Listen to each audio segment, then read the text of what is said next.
If you took all the people on Earth and listed out all the facts that everyone believes, so here are Mary's facts and here are Bill's facts and so on, and you compared these lists, you would find that there is not perfect concordance between the lists. And of course, because different people have different things that they think are facts. But if facts are objective and if there's a way to figure out what they are, then why can't we all just agree? Let's say that there is a true and objective reality and that we exist in it, and that we want to make claims about parts of reality and say that they are facts. To do this, we have to observe that part of reality, interpret it in our minds, fit it into our understanding of how the world works, and then deal with contradictions. And you do that either by throwing out whatever you just observed, by changing your understanding, or by just letting this contradiction exist in your mind.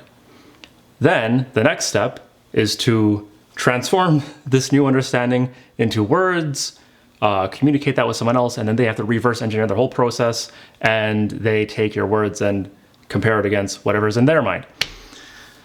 So what part of that is objective? It seems to me the entire thing is just layer upon layer of subjective interpretation.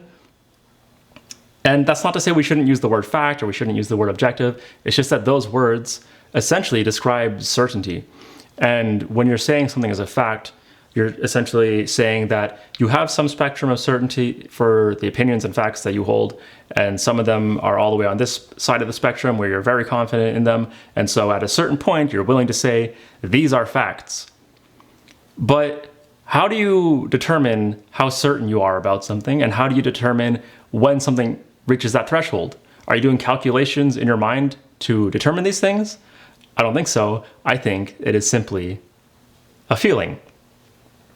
I think so many people are under a misapprehension about what facts are and how they can simply use a rigorous application of logic, and if they do this, then they can be certain that they come to the correct conclusions. And I just think flying in the face of that is the entire history of humanity, the big, vast, varied cornucopia of beliefs that people have held forever, and as far as I can tell, will hold forever. And if you think that there's just this slim, narrow band of humanity that has it all figured out and that you're a part of it, that's kind of sad.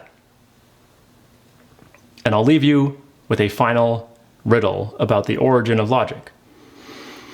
When people were first codifying rules of logic, how did they test their rules to ensure that they were correct and that they were facts if there were no prior rules of logic to test them against?